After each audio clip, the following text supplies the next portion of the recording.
our third and fourth speaker. Our third speaker is Ms. Lam Fong Q, who is the Tax Director of Nexia TS Public Accounting Corporation. She has over a decade of experience with 2 international accounting firms. On top of that, she has also managed the group tax function at the corporate level of Singapore-listed companies. And last but not least, we are very honored to have Mr. Henry Tan with us today. Mr. Henry Tan is the Managing Director of Nexia TS Public Accounting Corporation, as well as the Chairman of Nexia China. He brings with him more than 15 years of experience in the China market, and he has been helping companies in Singapore to set up and expand in China. Without further ado, I'll now hand over the time to Ms. Lam Fong Q, who will be presenting first. Ms. Lam, please.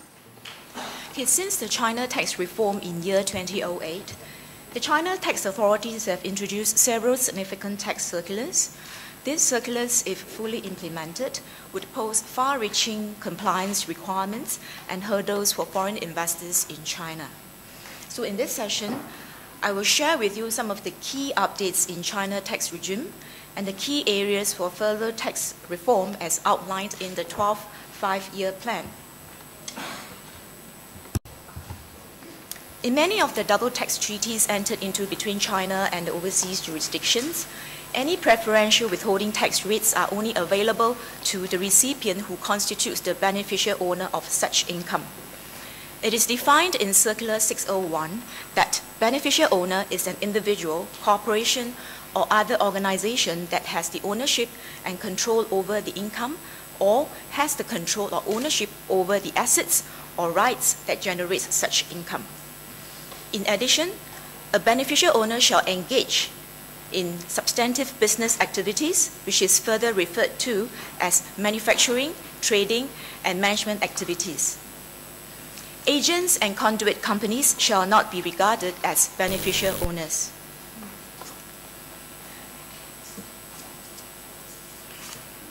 Here are some of the unfavorable factors affecting eligibility as a beneficial owner.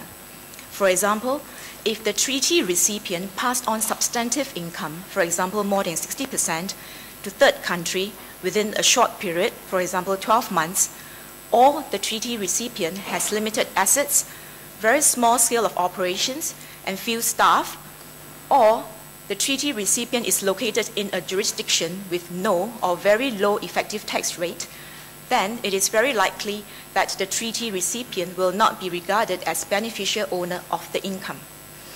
It has been clarified that the beneficial ownership should be assessed based on totality of facts of each case with reference to these factors, and the principle of substance over form should be adopted.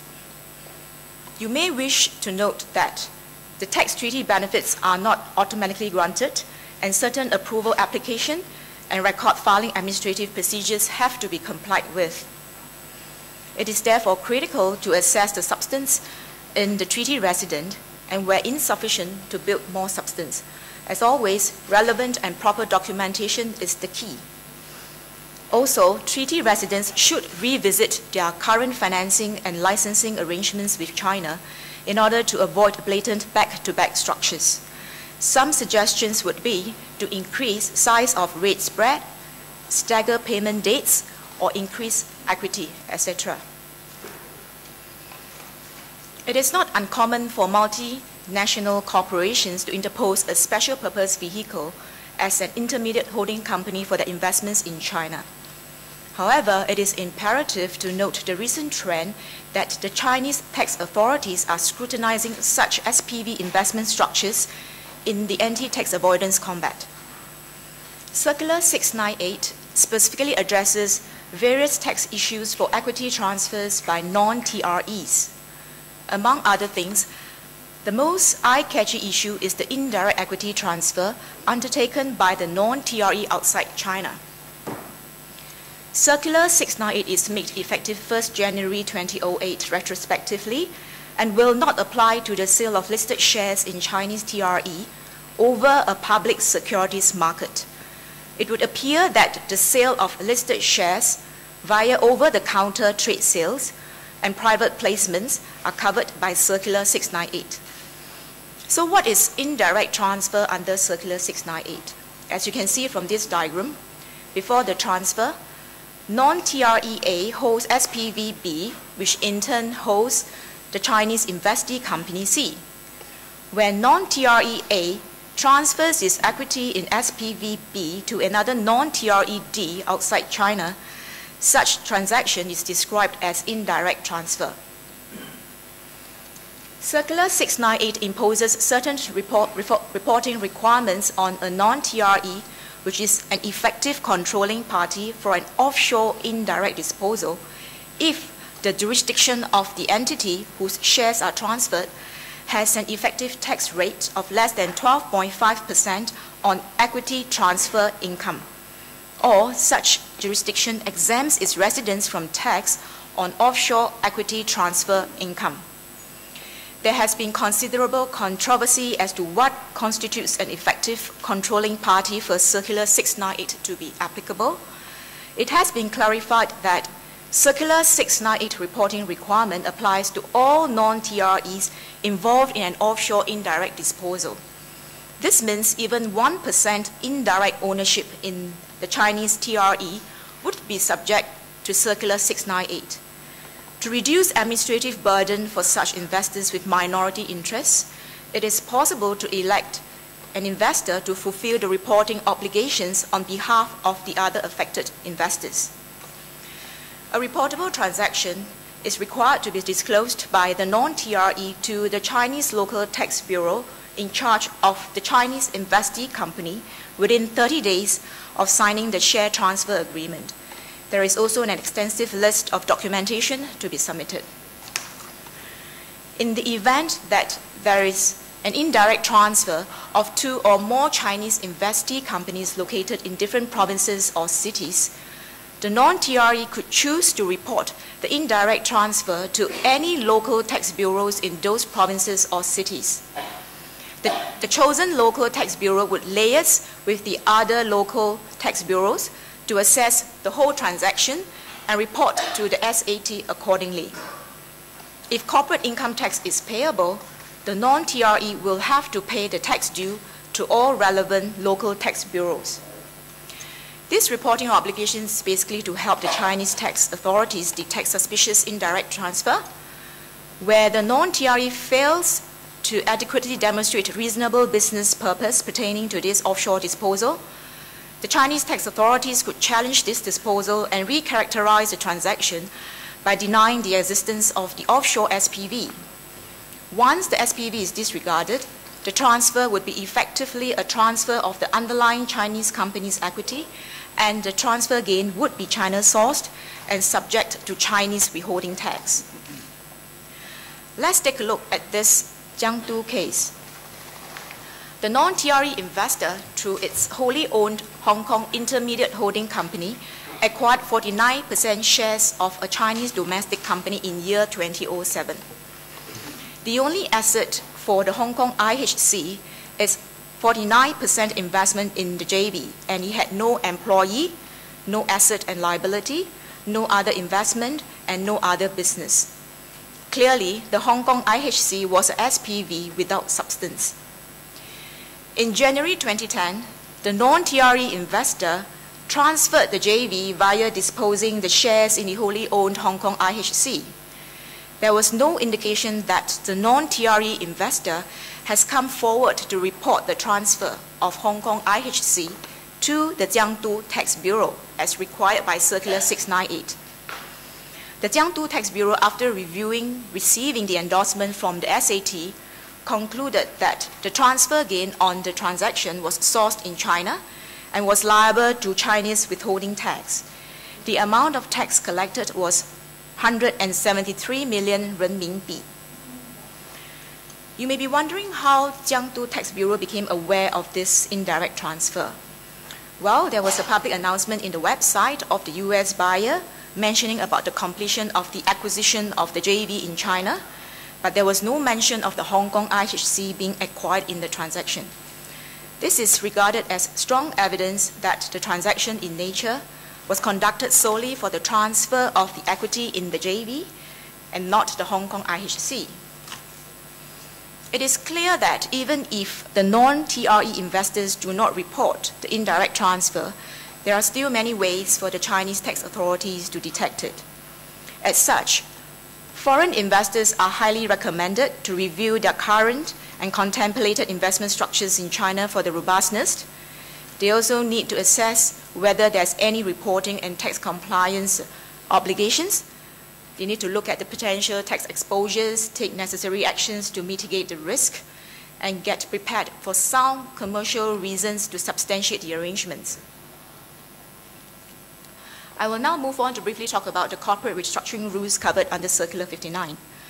These rules took effect retrospectively from 1st January 2008, and they apply to the following forms of restructuring: change in legal form, debt restructuring, equity acquisition, asset acquisition, merger, as well as spin-off. The CIT regime explicitly requires corporate restructuring transactions to be effected at fair value so that any gain or loss will be recognized for tax purpose at the time when the transaction takes place. And the tax basis of the relevant transferred assets should be revised according to the transaction prices. Also, the loss of the merged enterprise cannot be carried forward or over to the surviving enterprise. However, it is possible for the parties involved in corporate restructuring to opt for special tax treatments, which are essentially tax deferral treatment. There are 5 conditions to be met. The corporate restructuring has to have reasonable commercial purpose, that is not primarily reducing or eliminating tax payment. The percentage of assets or shares transferred should not be less than 75% of total assets or equity of transferor. There should be no change in substantial activities within 12 months after restructuring. The consideration regarding payment in shares has to exceed 85% of total consideration, and there should be original shareholders' continuity holding period of 12 months after restructuring. To justify the reasonable commercial purpose, the restructuring parties have to provide and submit an extensive list of information as well as documentations to the Chinese tax authorities. Under special tax treatment, generally the recognition of gain or loss resulting from the transfer of assets or shares can be deferred with respect to the equity payment portion, and the transferee shall take over the transferor's tax basis of assets or shares transferred. Other features would include allowing preservation of tax losses subject to ring-fence limitation. The limit is actually an annual limit rather than a once-off limit. There are also restrictions on the use of unutilized tax holiday of the restructured enterprises in a merger or spin-off. Certain cross-border reorganizations are also eligible for special tax treatment if the 5 prescribed general conditions are fulfilled, and there is a 100% ownership relationship between the transferor and the transferee. According to Circular 59, if the restructuring parties elect for special tax treatment, they are required to undergo record filing with their respective in-charge tax authorities during their annual tax filing. With the recent implementation rules, the restructuring parties are allowed to obtain a confirmation of the STT from the tax authorities in advance of their annual tax filings if they need it. Despite the release of recent implementation rules, there are still unclear issues and unfriendly treatments. Meanwhile, it is recommended that enterprises intending to undergo restructuring transactions in the future to plan carefully and clarify unclear issues with the relevant tax authorities at an early stage. The introduction of new TP rules in China in early 2009 indicated that the tax authorities are serious about protecting China's tax base and enforcing compliance by MNCs. Under China TP rules, it is easy for 2 companies to be considered associated enterprises, while in many other jurisdictions, the same parties would not be considered related. In determining whether a related party relationship exists, consideration is given to factors such as legal ownership, substantial borrowings, common directors, management executives, and control. The covered transactions would include sales and purchases, transfer and use of intangible and tangible properties, capital financing, as well as the provision of services. Chinese taxpayers generally are required to have contemporaneous transfer pricing documentation in place unless they meet any of the following criteria. The annual amount of related party purchases and sales transactions is less than 200 million renminbi, and the annual amount for all other types of transactions is less than 40 million renminbi. The related party transactions are covered by an APA, and the foreign shareholding of the enterprise is below 50%, as well as the enterprise has only domestic related party transactions.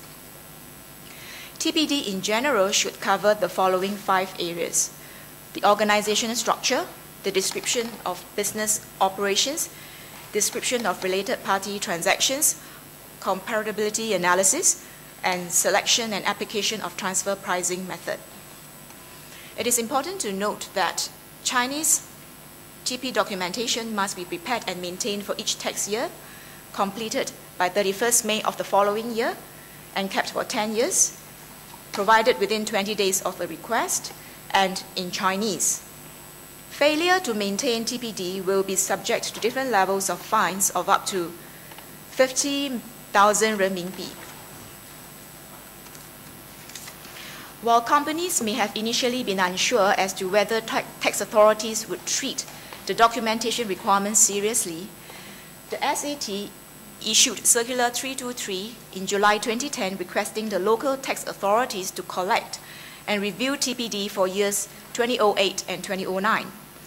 Based on the inspections conducted, the tax authorities summarized the following common issues in the TPD prepared by taxpayers.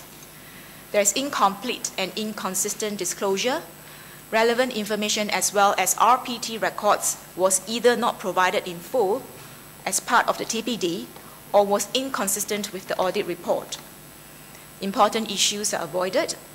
There is very limited description of taxpayers' own business operations, its positions within the market, etc. There's inadequate function and risk analysis. The function and risk analysis relied heavily on qualitative description but lacked quantitative analysis of factual data. There's random selection of TP methods and profit level indicators, meaning there's no strong basis for the selection of TP methods. There's limited coverage of the tested party's own unrelated party transaction. There's no mention of the enterprise's contribution to group's overall profit, which should be provided when selecting the profit-based methodologies. There's also no explanation on the allocation basis, and there's improper format. In view of these issues, the tax authorities encourage the management of enterprises and groups to pay more attention to the preparation of TPD and provide the following suggestions. Collect transaction information and market information before the RPT takes place. The TPD should be prepared with the collaboration of each department within the enterprise. Detailed and complete information should be provided to tax agents who are normally the preparers of the TPD. And the TPD should be organized in strict accordance with the framework stipulated in the regulations.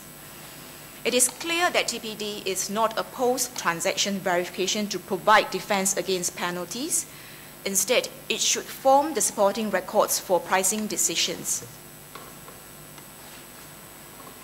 Typically, transfer pricing audits will focus on companies with the following characteristics: significant amount or numerous types of related party transactions, long-term consecutive losses, low profitability, fluctuating pattern of profits or losses, and the profitability is lower than those in the same industry, and there's business dealings with related parties in tax haven. There's no preparation of documentation or incomplete transfer pricing tax return disclosures, and obviously situations whereby there's a clear violation of arm's length principle. It is also worth noting that the SAT has been continuing to strengthen its focus on nationwide and industry-wide transfer pricing audits. Some examples of industry-wide audit targets in recent years include the office automation and computer contract manufacturing industries, the automotive and pharmaceutical industries. The valuation of share transfers for internal group restructuring is also attracting more attention from the tax authorities.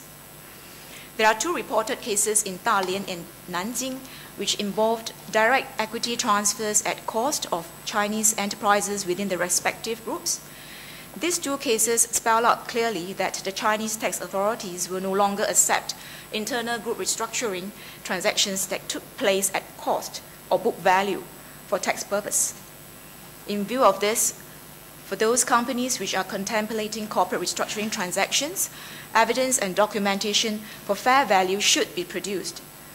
In most cases, valuation reports issued by Chinese recognized appraisal institutions are required to be submitted to the Chinese tax authorities. Going forward, enterprises will face larger tax adjustments in the event of a TP adjustment. Tax adjustments on all intercompany transactions will cover a special interest levy, including a penalty component of 5%. The penalty component can be avoided if the enterprise prepares and submits